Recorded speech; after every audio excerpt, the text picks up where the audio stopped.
Okay, I'm going to clear the meeting open. We have not a full roll by the looks of things,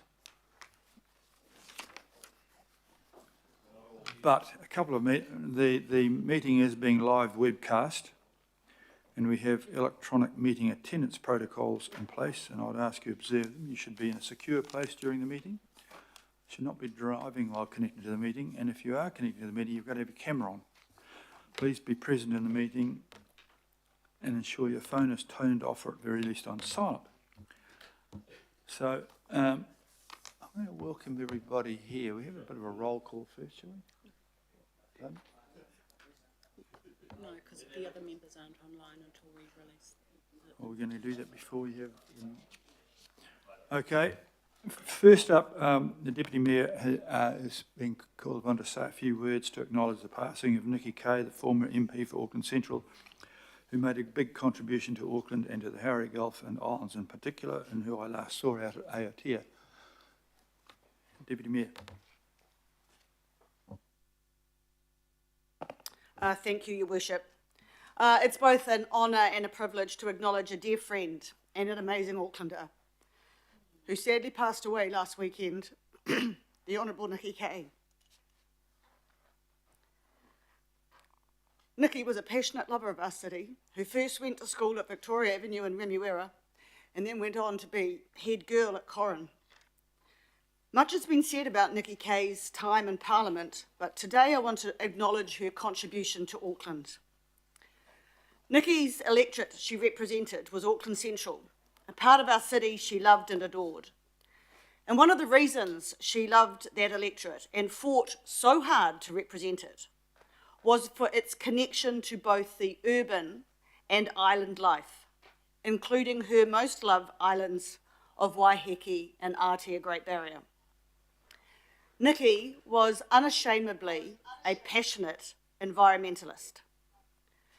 In her maiden speech, she said, and I quote, "Our environment is the greatest gift we have as a nation.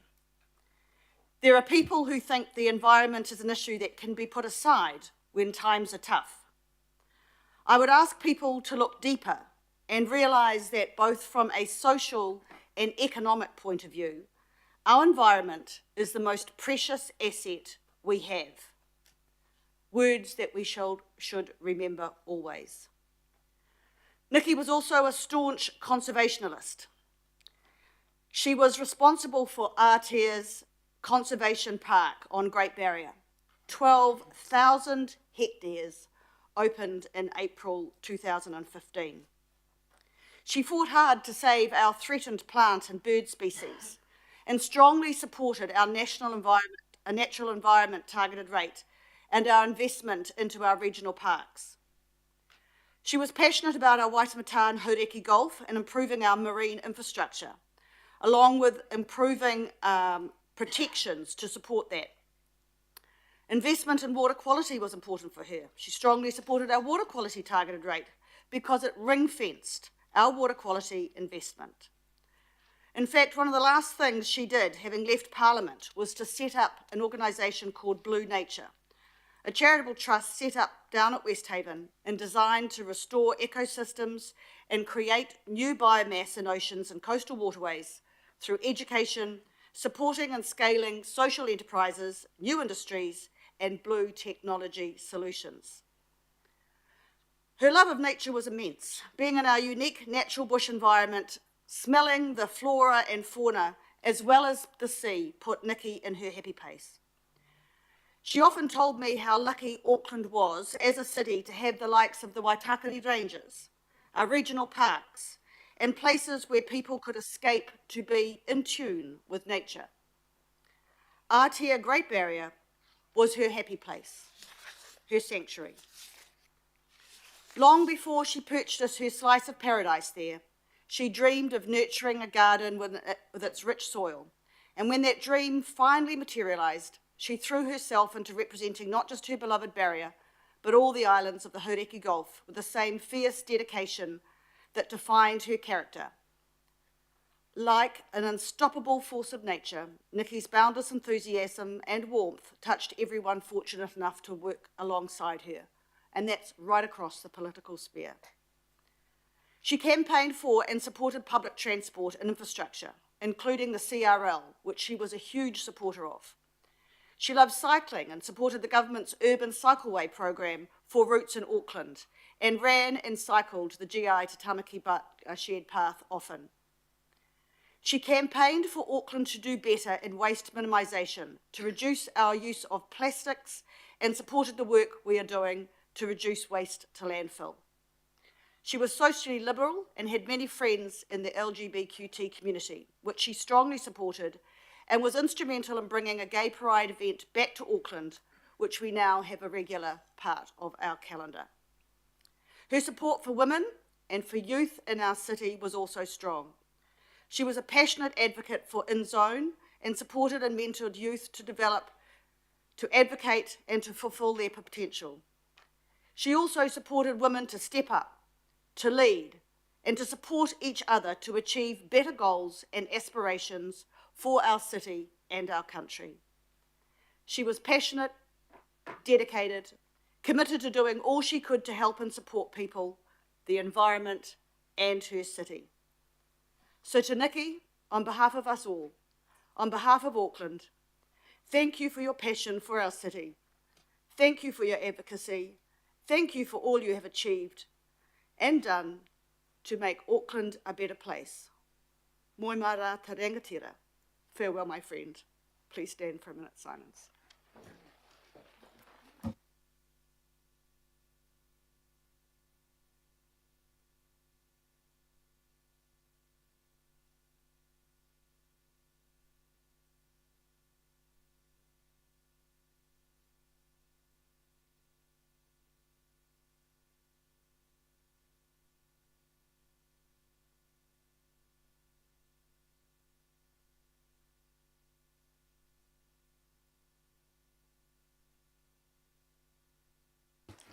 Thank you, Deputy Mayor.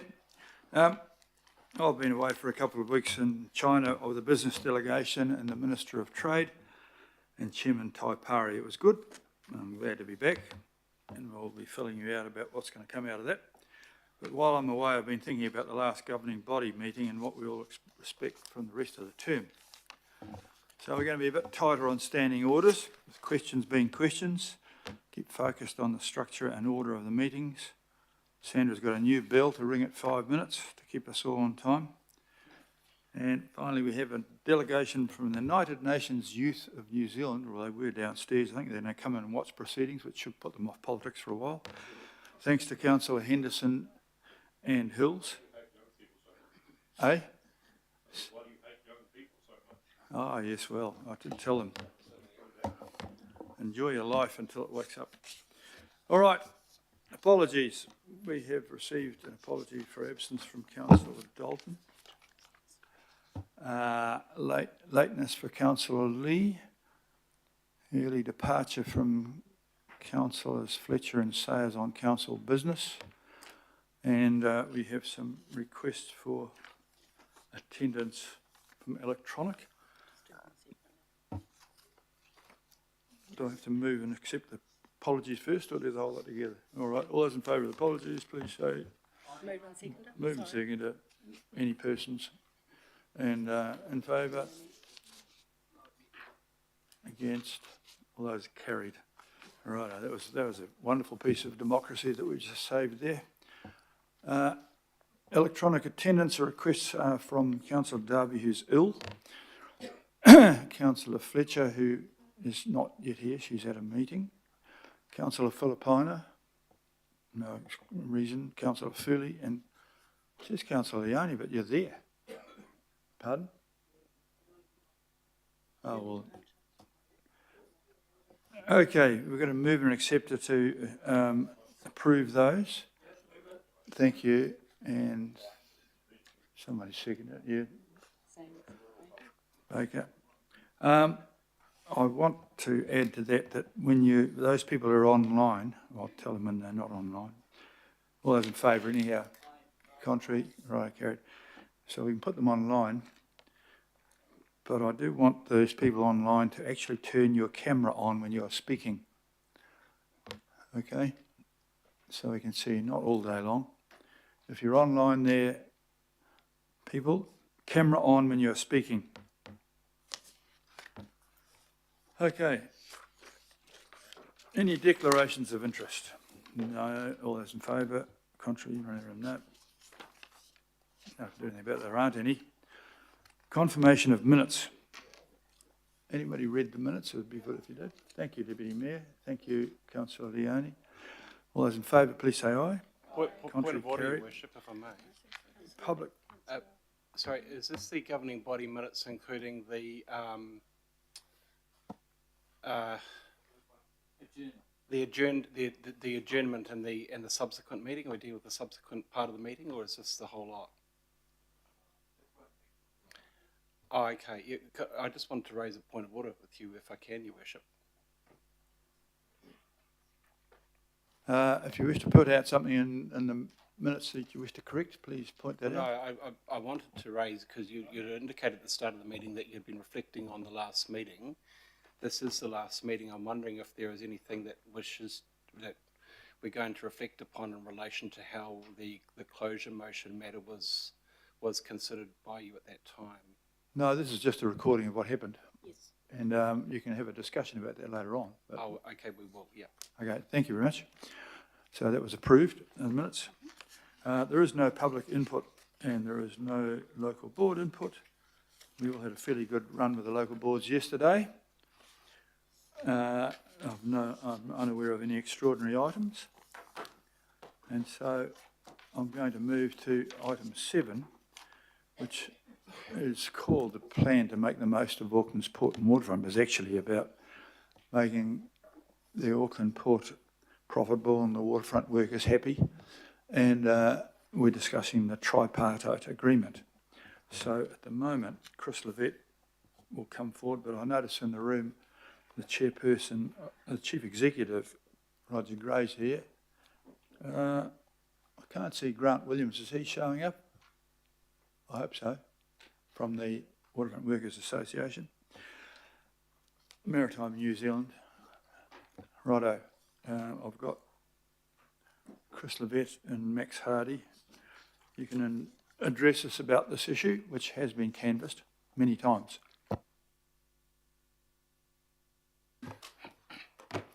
Thank you, Chair. So during the LTP process, the Mayor worked with Port of Auckland and unions and proposed a plan which includes a tripartite relationship accord. This item is fulfilling a commitment to bring the plan and the accord back to governing body for your consideration and endorsement. As the Mayor mentioned, last week we had a workshop with Port of Auckland and MUNS who were in attendance. We went through the details of the plan and the accord, and you were able to answer questions. As we discussed at the workshop, the plan is an overarching plan for the port and waterfront, including parts that were agreed during the LTP, including keeping the port in council ownership and the port agreeing to provide much better financial returns. It also includes longer-term strategic planning regarding the future of the port. Included in the plan is the intention to have a three-way relationship with the Port of Auckland and the unions. The Mayor signed a heads of agreement and now the parties need to agree the details and finalise the accord.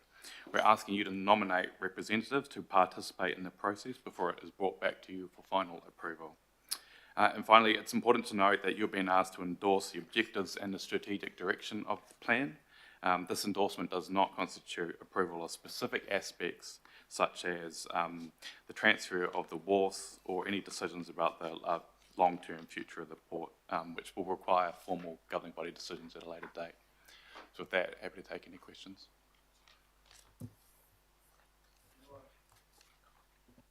We want to make Aucklanders to make the most of our waterfront while ensuring the port company makes money, moves goods efficiently, looks after their workers. We did a workshop about this last week.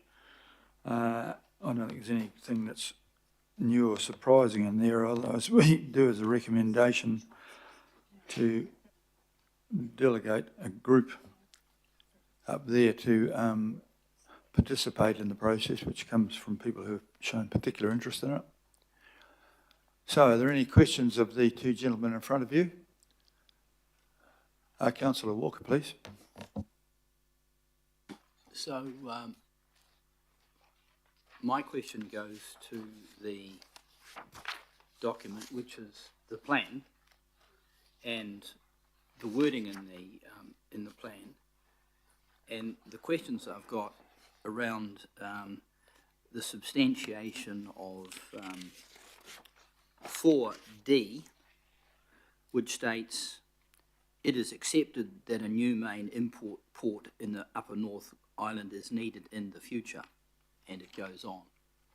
And my question around that goes to other statements which discuss the possible synergy between the ports in the Upper North Island, and the acceptance in those statements that if there is synergy, there may not need to be a new port for some time into the future. So I have a concern around the accuracy and the substantiation that lies behind that.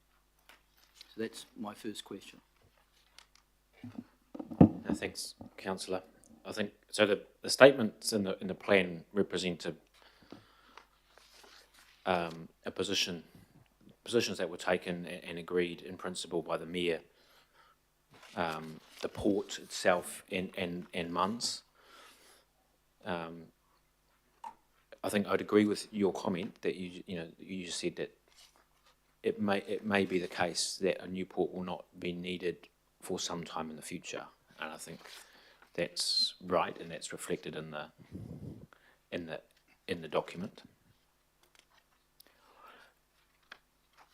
Okay, the other words that I've got a concern about, and I'm just endeavouring to locate them, you might assist me, is where it mentions the fragile social licence, I think.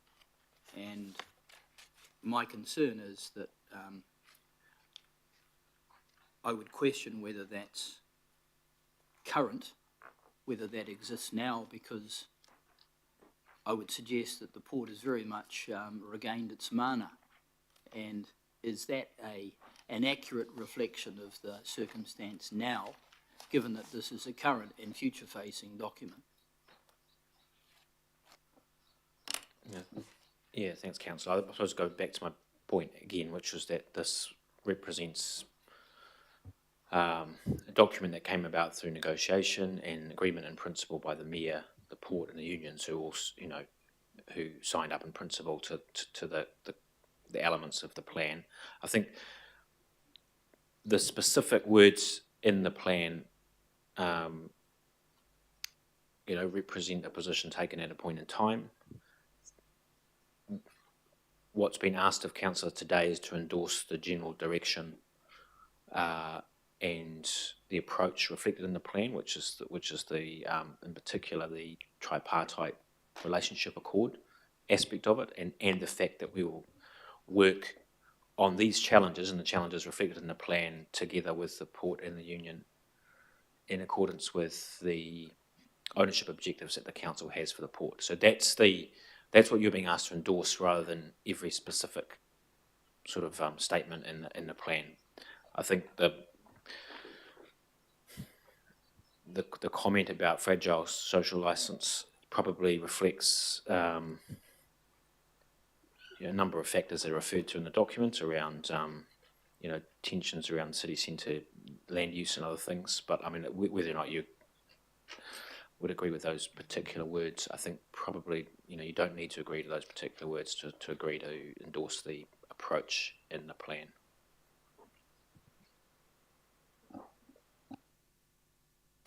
Perhaps could Mr. Gray come forward and join them, and we can perhaps just make sure that, Roger, if you want to comment on any of these questions, you're quite welcome to, if there's something that's been raised there. I don't think we're wordsmithing it quite yet. We're actually looking at the general principle and having an agreement just to go through the last little bit. But unless my understanding is wrong, this is close to what we're going to sign. Can you just confirm that I haven't got that wrong? No, that's correct, Your Worship. This is in line, this plan is in line with the agreement that was signed and the work that we've done together. Just on the social licence to operate, my only comment, Councillor, would be that it is if we don't behave appropriately as a custodian of the waterfront, then we will lose our social licence. So I do always think it's fragile, and we don't take it in any way the privilege of where we're currently located. We don't take that for granted. So I'm quite comfortable with the words. For those that weren't at the workshop last week, Grant from the MUNS was president, and he was quizzed the same questions as Roger, and they both gave the same answers. So I don't think there's a gap between the two parties in that at the moment. There's a question from Councillor Sayers, please. One last question. Sorry, Councillor Walker. That's okay. The last question just goes to around optimising the waterfront land and shrinking the port footprint. And the rationale for that is for alternative community purposes and the like. The concern I've got is that the wider context of the waterfront is not inherent in that document. And that includes the land from effectively West Haven through Wynyard Point and the like all the way along. And the reality that we have substantial areas of land, particularly Wynyard Point, that are currently lying fallow because we don't have the resources to develop that land. The reason I'm raising this issue is I think context is important, and we are elaborating on context in terms of future, North Island plans and the like, but we're not identifying the waterfront as actually all of the land, not just the port land. So just a question around that. Do you think there's some merit in some expansion there? Because this is a document that Aucklanders will read. It is a document that the port and MUNS is a party to, but effectively Aucklanders are a party to this, and we represent them. Thank you, Councillor. I think one thing to point out is that the plan envisages exactly what you're describing, which is thinking about the waterfront in its full context, as a longer term initiative to develop a waterfront plan for Auckland, which would look at the whole of the area, including the area you just described. So, and one of the things that it also envisages is providing the port with some certainty about its footprint and medium to long term certainty around that. And decisions were made as part of the long term plan to provide greater certainty and to provide for the potential transfer of the two central wharves to the council, subject to a number of things, including a master planning exercise that has been funded through the long-term plan. So those decisions will be made at the appropriate time with the information that is required to make those decisions before you, and you're not being asked to make those decisions today.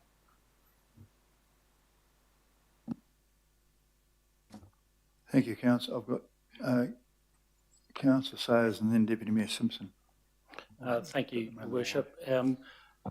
I guess just a quick comment. Totally will endorse and vote for this. Get on with the work and bring it back to us. Terrific. And my question, Your Worship, I might direct to you to see if you want to accept this question or defer it or comment on it. And that's around, I'm aware in the Rodney ward there is purchasing of large chunks of land out there for inland ports, potentially. There's activity happening on the rail. There's a whole Northland supply chain kind of exercise going on that I haven't got full visibility of. So I don't know if now's the appropriate time to gain any comment from the gentleman at the table, or if we might be able to get a brief on that at some time in the future. Yes, well, predictions about the future are particularly hard. Councillor, Chief Executive Gray is welcome to comment here. I think we're giving them as much certainty as we can in a time in which other things may well happen. There are moves, and there will continue to be moves afoot in those fields for some time. But at the moment, I think we were giving the MUNS and the port certainty about their immediate and reasonably long-term, LTP long at least, condition of what may or may not happen. Would you like to add something to that, Roger, without me trying to muck it up? Yeah, thank you, Your Worship. What I'd say about the northwestern inland port strategy, there are a number of people who are speculating on that.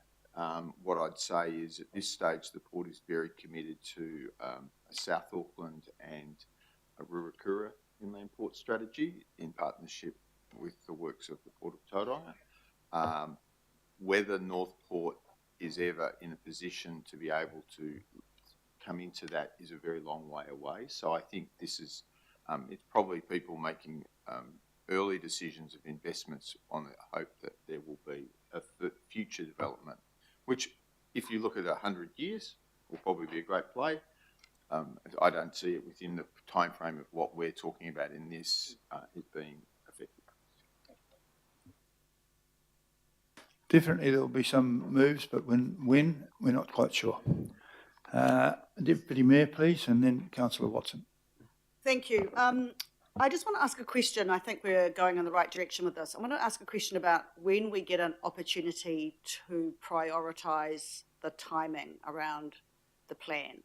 I'm particularly interested in the conflict that we have between ferry and cruise, noting that the plan plans to boost the cruise industry and also boost the ferry usage. So how do we have it, when do we have an opportunity to look at the timing of what you do when? Noting that you want to do all this, it's not going to happen overnight, to quote Rachel Hunter, but it will happen. So, yeah, timing question. Thank you, Deputy Mayor. In relation to timing, we as a port have taken advantage of the government's fast-track legislation and the Bledisloe North and the Ferguson North developments that are described in the paper have been listed in the draft bill.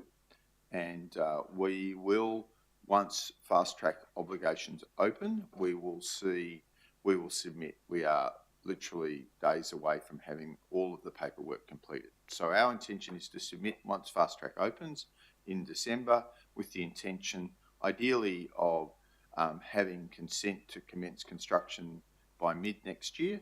And off the back of that, once we've got consent, we will start to construct Bledisloe North with a construction period of between 12 and 18 months. That's our intention at this stage. Once the wharf is commissioned and signed off, then we will start for that subsequent following cruise season, commence the withdrawal from the ferry basin. We will also examine the use of Princess West, which is another option. You'll see a South Korean naval ship is tied up along there in the last few days, as another way of potentially relieving the Princess East wharf, and the impact with ferries. So I would expect you would see this within 2 to 3 years. Just to add to that very fine summary, the other piece of work that's going on is the master planning exercise which Eki Panuku is undertaking relating to the central wharves and engaging with Auckland Transport and the port on that, and that will come to you. An update on that will come to you this year, and there'll be decisions to be made around how quickly and we go on that, because that's where we try to deal with the connection between ferries and cruise. I suppose if I put it more succinctly, do the people around this table have an opportunity to prioritise the plan, or is it somebody else's decision?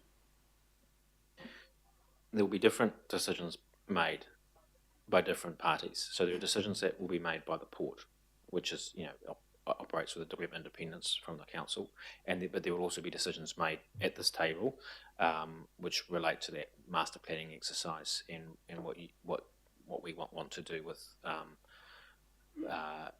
wharves if they are returned to the council. So yes, you will have decisions to be made, which will enable you to prioritise those different uses. Councillor Watson, please. One question I've received that maybe could be clarified in respect of the work at Bledisloe Wharf. In the paper, it says it talks about the planned extension of Bledisloe North reduction from 13 metres to 6.6 metres. So this is to do with the issue of expansion into the harbour. Yet, like in the fast track legislation, it talks about a new 330 metre long and 34 metre wide reinforced concrete piled wharf structure to the northern edge. Could you just explain the apparent contradictions there, Roger, if that's possible? Yeah, there's no contradiction, but what the consultation that was undertaken in those 140 meetings that we've spoken to you about in the paper was for an extension further past the existing mooring dolphins. So that was the 13 metres, which is to go further out than are currently built as the mooring dolphins that are at each end of the wharf. What we've done is, as a result of that consultation, we've redesigned at the request of the community, and so we will now only go out 6.6 metres from the end of the mooring dolphin. So the 34 metres talks about the whole width, which would include the mooring dolphins. So this is another 6 metres out, because the contention was no further going out into the harbour. So that's the logic. So if you come down to the port, I can take you out on the mooring dolphins. They are about 28 metres long. So you walk out on them 28 metres out into the water, and then you go, what we're proposing is go another 6 metres. So just for the benefit of someone who goes up and down there in a ferry, when you go by and you see the rocks at the end of Bledisloe, it'll be the whole structure then will be going, if we include the mooring dolphins, will be another 34 metres out from what you... The edge of the wharf would be? Yeah. Remembering, as I've explained in the workshop, this is a pile wharf. Yeah. It's not a reclamation. So, yes, the edge of the wharf would be 34 metres out from the top of the rocks. Yeah. But the actual rock wall will not move. Yeah.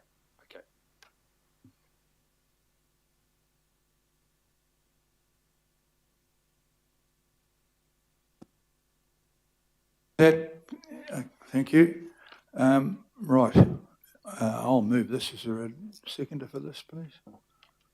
Thank you, Councillor Leone. Right, thank you, gentlemen. We'll take any... Mayor, I've got a question for Roger. Chris Darby here. Go ahead, Chris Darby. You're coming across loud and clear. Thank you. No, you're good. You're getting nice and close to your microphone. One or two of the others are a bit scared of the microphone. If we could get perhaps I'll back off. Max and Wayne to get a bit closer to the microphones, we wouldn't have to turn them so much that we deafened by Councillor Darby. But please, Councillor Darby, I'm just waiting for you to say something right now. Thanks, Mayor. And thank you, Roger. Roger, thanks for the explanation on the wharf extension being reduced from 13 to 6, something that you and I have discussed, and I've expressed some concern about that presumption of going to the full 13. So I imagine that is the product of you developing your initial business case for that. Is that the working that you're starting to arrive at, or is it firmed up now? I just want to get a sense of how firmed up it is in terms of design. And then the second question is your expectation to for the investment that is proposed here of some, let's say, 70 million for this project, what is the investment return period? Is that a 100-year return period for the capital invested? Two questions there, and then I'll come to you with a third. Thank you. The ability to reduce from 13 metres to 6.6 is off the back of firming up design, so we are progressing. In answer to the question which you have asked me a number of times is, about the business case. The business case is currently in draft and will be presented to the board for consideration at the December board meeting.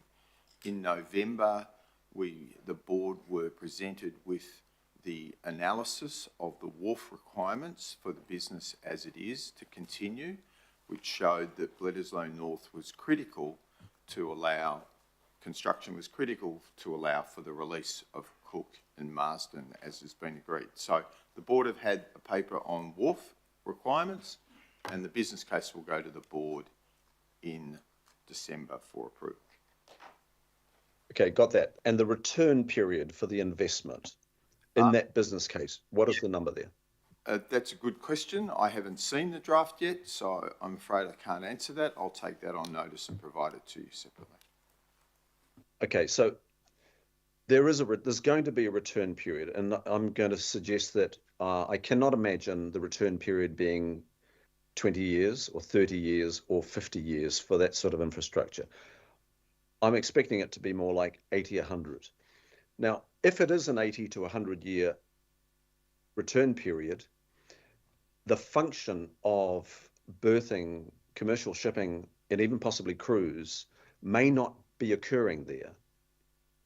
So when you're arriving at this design, how are you briefing the design so that it is flexible for an unknown future, and a future that is very likely, according to many, many reports over a decade or more now, well, way more than a decade actually, are suggesting that the life of the port is limited in the medium term, not the long term.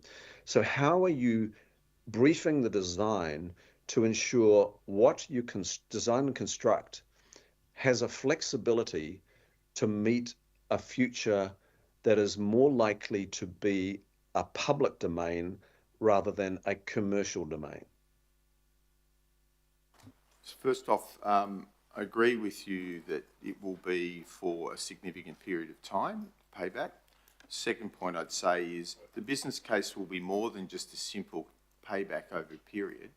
The business case will also consider issues around the retention of trades and the criticality of the wharf's construction to maintain and continue against the SCI profitability targets that we've agreed to in the LTP. The second point I'd make is that the wharf that will be constructed in order to facilitate the work it needs to do now, but we will be working with Mana Whenua. We've had discussions already around design aspects of the wharf that will be able to acknowledge the cultural significance of this infrastructure asset. What I would say, Councillor Darby, is those people who built Princess and Queens in 100+ years ago were never linking or thinking that they could be reused as the People's Wharf, but they have been effectively done so by the city. So I think it would be remiss of us to attempt to sit here and judge what will the community of 100 years' time want from the wharf, rather than just simply giving them a flexible operating space that could be used or modified for their use at that time. Okay, look, thank you very much, Roger. I'm happy to hear that you're making those considerations. Thank you. I'm not as happy it's going to take 100 years to pay it off, mate. I don't think I've ever invested in anything. I live in a 120-year-old building, but it was paid off 110 years ago. All right. There's no further questions up there. I'm going to put, our Councillor Watson would like to say something. We'll carry on. Yeah, I'm just asking these guys to step back so we can have a debate. And you're the first debater if you wish to be. Okay, thanks. I'll make a couple of just general comments on what we've been asked to endorse today. I guess that the first point I'd make is that it is good and in some ways a bit of a change to see the importance of the port being recognised in terms of the council as an investment asset, and most importantly as a significant economic contributor to the whole region. And I know that in the previous regime in the ports, some quite extensive analysis was done on what the cost would be to Aucklanders if the port was moved or if it was undermined. So it is nice to see that there finally in black and white. I noticed that as far as the resolutions go here today, we're really being asked to give a kind of qualified support here, endorsement of the plan certainly, but with specific aspects to come back as they may or may not arise. And I guess that's just as well, but because in my view, parts of this plan are really a little muddled and contradictory, really, to be honest. If you go to point 24, for instance, we're told recent challenges such as underperformance in financial returns, increasing capacity constraints, and tensions between the port's operations and the city's evolving waterfront ambitions underscore this need for a comprehensive forward-looking strategy. Well, if you look at those in turn, I mean, the first one, you take the financial returns. The port company's already turned the financial performance around, and if we look at point 31 going forward, they have already agreed to improve their profit forecast, 5 million in 25, 20 million 26, and by year 27 they're bringing in over $100 million in dividends. That's over $2 million a week. So I've already agreed to that. I would have thought that's then gone quite some way to addressing the financial performance. Then we talk about the old chestnut of capacity constraints, and we see that repeatedly bemoaned about the constrained footprint, yet we are constantly looking to get more land off them all the time. And if you read the submission of Ports of Auckland in the long-term plan, we are told we operate on the smallest site possible and have already returned 125 hectares, around 60% of wharf and land back to Auckland Council. For a city of this size, we already operate off a very small area, 77 hectares, 40% of the Port of Tauranga operational area, and 75% of the Littleton Port area, and by my calculations, less than the centre port in Wellington. So you talk about constraints, yet you're looking to get more land off what is already a very constrained footprint. That's contradictory. Similarly, with this notion of that's referred to of evolving waterfront ambitions, just recently, I think it was a week ago, we were told in an article about Wynyard Point, this 10-hectare site we will develop mixed-use development with 5 of the 10 hectares transformed into a park, and that's going to take, it keeps going up, at 320 million. So nothing much at all has occurred there, yet and no money or sufficient money to develop that in the way indicated in this article, yet we're talking about freeing up more land, and more land on a constrained footprint. That doesn't really make sense in my view. I guess the other thing that it comes in terms of this kind of impetus to watch over and to monitor the performance of the port, notwithstanding the willingness of the port company and MUNS to partake in this tripartite agreement. Again, it comes on the back of the way the port's results have been turned around. It was a little while back where they received the Deloitte Top 200 Most Improved Performance Award and the HRNZ Future of Work Award. So we have an entity and a workforce that have really turned the operation around, yet the kind of thrust of this document is really one that, in my view, is looking, or at least creates a seed of imposing constraints, of limitations, and in the case of the last LTP, looking to move into Bledisloe, which would totally undermine all the good performance in the functioning of the port, as the port company told us. So I'm a little wary, given the backdrop and the obsession with the port that has evolved in this term of council in particular, but also in the last term as well. The people that have the expertise, that are responsible for those turning rounds, are doing their work. I'd be inclined to leave them largely to it. They're working, they're doing the business, and I think that was pretty much universally reinforced in the public consultation, and the fact that it didn't then proceed to the 35-year privatisation. So I guess the only thing that makes me a little equivocal here is that the people who have been responsible for that turnaround seem to see some value in this arrangement, and in particular the workers who do the mahi down in the ports of Auckland. So to that end, that is encouraging, but as I said, the document as a whole I find is contradictory in a number of fundamental parts. I think it's supposed to be balanced, but we'll try Councillor Walker. I won't repeat the comments of my fellow councillor, John Watson, but I agree with them. My concern when I read the document, and I'm talking about the plan, is it really makes no mention of resilience, no mention of climate change. We don't have to remember too far ago that we lost contact with the northern part of New Zealand because the Brindurwins went down. The geological formation that runs down the east coast, northern Auckland, ain't going to go away. It's an unstable piece of land, and the government and certainly the NZTA know that.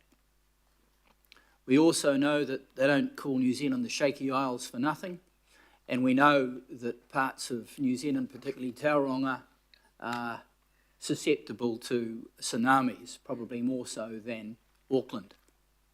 So I would have thought that considerations like resilience, climate change and other things that we talk about in other parts of this council and we elevate significantly would have coloured the documentation, but again I don't see them there, and I find that of very real concern, particularly when I look at other port plans around the planet.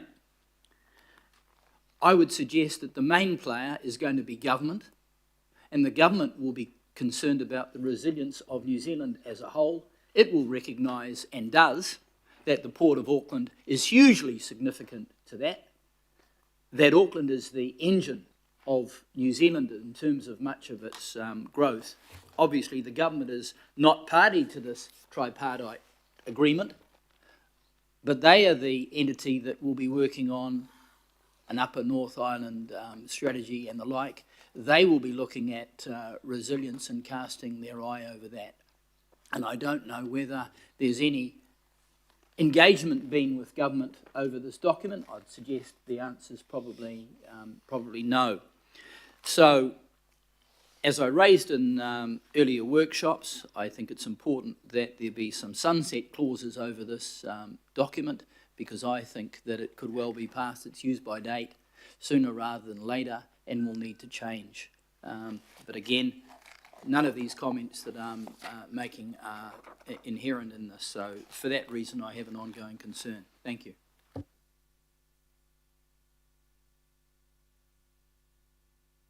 Oh, thank you for that. Deputy Mayor. Oh, thanks, Your Worship. Look, just before I have a comment, I would ask Councillors Walker and Watson to have a look at, I'm just trying to find the page 10 of the report, where it talks about the blue-green waterfront, a resilient place where integrated systems and innovative approaches are taken to enhance the marine and natural ecosystems, conserve natural resources, minimise environmental impacts, reduce waste, build sustainability and respond to climate change. So it's a little bit incorrect to say that the plan doesn't do that. Your Worship, I speak in support of what we're trying to do here. From my perspective, the port is a vital financial asset for the council, generating essential non-rates revenue that helps fund city services and infrastructure. The points that Councillor Walker,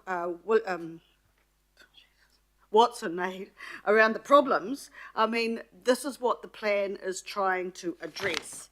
And I'm just sorry that A doesn't actually tell you exactly what the objectives and strategic direction we're looking at here, because let's just, for public transparency, talk about it. It's remaining in council ownership with an enhanced oversight.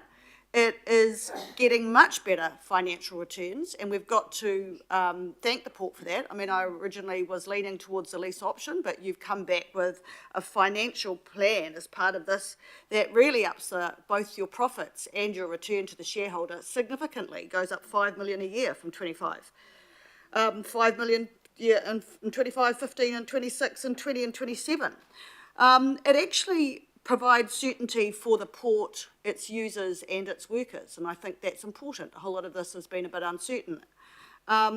It talks about no further expansion into the harbour. It's progressing work on the appropriate commercial model for the port to deliver maximum value to Auckland in line with Council's ownership objectives. It progresses our long-term initiative to develop a comprehensive waterfront plan, and progressing work on that long-term strategy for the port in the Upper North Island chain. I think that's key. It also has support in the plan for completion of existing infrastructure plans, including better and more reliable ferry services and major improvement in cruise. The other point I think we need to note is the plan talks about the reduction of congestion in the city centre from the port, and I think that's to be commended as well. Basically, the plan goes on to boost the port's economic contribution to Auckland, and that's what it's here to do. So I'm happy to support the plan, noting that those are indeed the strategic direction and objectives associated with the plan. But I do look forward to hearing more back from them as it progresses. Thank you. Thank you. Councillor Henderson, please. Thank you. Yeah, look, there's a context to this vote today. I think it's very important to mention it. In relation to the findings of the court as reported yesterday, I want to acknowledge as a city leader, and I'm sure you'll agree, the whānau and loved ones of Amo Kalati. And indeed all others that lost their lives at work in a very dark period in the history of our city. The Maritime Union General Secretary and the media made comments that I want to endorse, and I'll just repeat them because I think they're perfect. Today's outcome sends a message that workers' lives mean something, and that highly paid decision makers are accountable for their decisions. I think that's perfect. It is really fitting then that we're discussing this today, and I want to acknowledge the current management. Evidence shows that not only is the port more profitable, but it also has a strong health and safety focus. A crucial keystone of these results is the strong and ongoing relationship between management and the Maritime Union. When we centre workplace relations, suddenly we're all working together and we have huge confidence in the future of our port, its safety and its contribution to our city. I want to give my wholehearted support to the initiative and to say it's a real honour as the CCO chair to be involved, and thank you all for that, in finalising this relationship accord. The future of our port is bright when we all work together. I'm delighted to endorse the plan. Thank you, Chair. Oh, good on you for that. Councillor Hills, please. Thanks, Mayor, and not to completely steal what Councillor Henderson says, I just want to acknowledge, this is a great step forward, and this is one of the reasons why I was so concerned and opposed to the leasing out of the port, was because the move to a more positive relationship with the port was underway. You only have to look at that guilty verdict yesterday and the issues with the deaths on the port and the health and safety issues, and the fact that we sat around this table sometimes and we were told by leadership of the port that it was none of our business. We couldn't ask about the business cases, we couldn't ask about health and safety, we couldn't ask about the issues that Roger and team are now happy to talk about, happy to come to us, happy to bring us in and discuss what is a really important asset for our city. So not only are they looking at far more profits and money coming back to the city through this process, but also the unions on board and happy and feeling safer and feeling like they are valued for the work that they're producing for the port and for Aucklanders is a fantastic step forward. But also around the Mayor's leadership and others around, over time, bringing some of that wharf space that the port believe is reasonable to open back up to public or private use or whatever that is in the future is important to signal now. We've got a bunch of young people in the back and I welcome them here.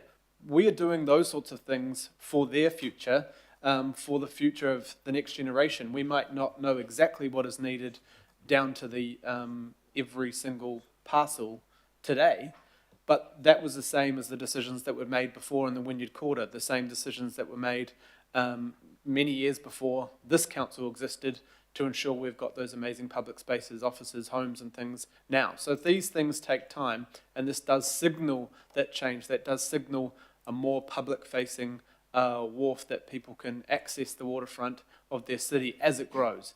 It's not about doing everything today, but I just want to once again acknowledge the board and the leadership and the workers down at the wharf who, we talk about them a lot of the time, but they're actually out there doing the work and providing a lot of funding for this council to keep rates down and things, but also help keep the city moving through the imports, exports of the products that people expect to come into our city that are important to keep the city moving. So I think it's really crucial that this relationship keeps building, but this is only a positive to me. So I just want to acknowledge everyone involved, and it's a good thing to support. Thank you.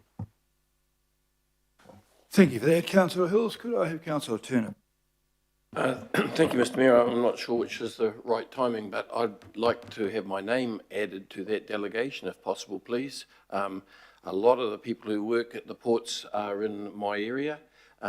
As a youth, I worked there several Christmases as a seagull. My family had some other involvement with the ports, and my grandfather was the chair of the Ports of Auckland back in the late 60s. So I'm interested in the subject, please. There's a bit of history I didn't know, but I have no objection to that at all. It's, Move that then? I don't think what do we do? I don't think there's a limit to this. Councillor Bartley, would you like to speak? Thank you. I'm happy to support the recommendations to endorse the objectives and strategic direction proposed in the plan on the basis of what I've heard from Roger Gray, the CEO, in workshops and today, and the fact that they are involved in this. They're a partner with this plan along with the unions, because I am very proud of the Port of Auckland and what they do for our city. They are definitely strengthening their mana in the report they provided with us, and we've seen the massive difference in the leadership there and the focus on looking after their people. And I will acknowledge Palamo Kalati and his tragic death from just going to work.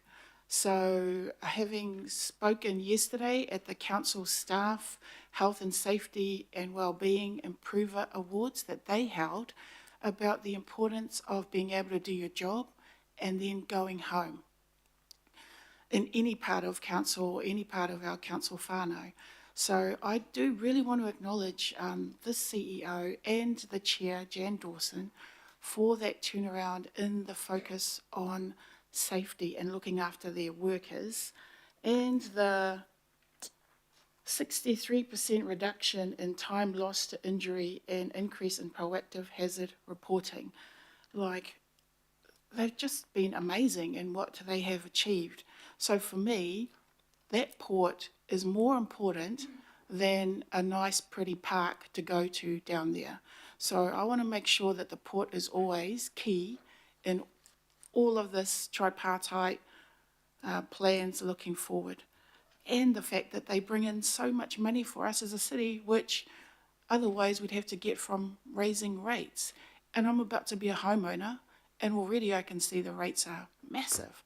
So thank you, Ports of Auckland, for bringing more money back to the city so that we don't have to pay more in rates. Oh my God, I can't believe the rates for Glen Innes. Oh my God, I need to marry a rich man. Are there any?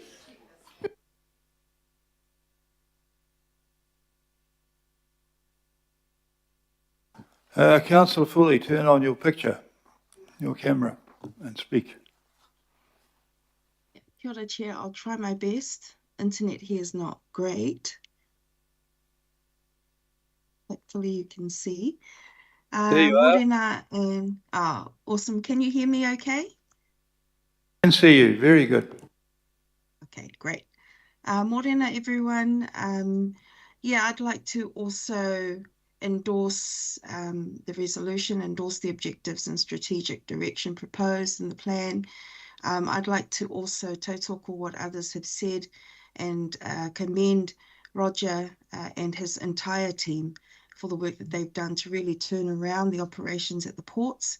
Every time when I have gone down to visit, I'm so pleased at what I see in terms of how our people who work there are being looked after, and many of them, like Councillor Turner, many of the people who work down there are from South Auckland and from my ward as well. I also want to offer my condolences again as well to the family of Pala'amo Kalati.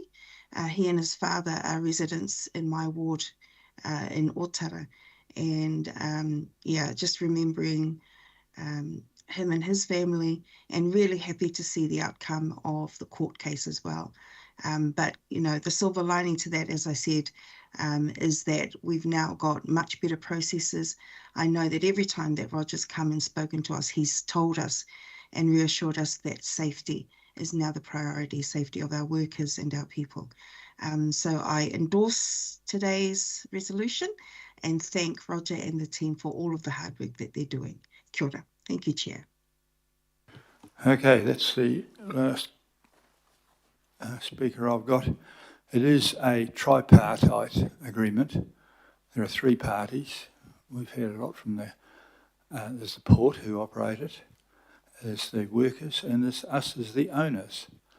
And it comes out, this emerged at the time when we were considering the sale of it. It was amazing how that focused everybody on the fact that it is there to make money. And so all parties are going to get something out of this. There's an incentive to make money, there's an incentive to work safely, and there's an incentive to keep rates down and to return some land from it. So it's a pretty good net result. Thank you very much. And for those who are shouting their connections with the wharf, I can remember that I was the only person in the Ford pack at Te Papa who didn't work on the wharf. So there, beat that Lottie fully. All right, it's been moved and seconded.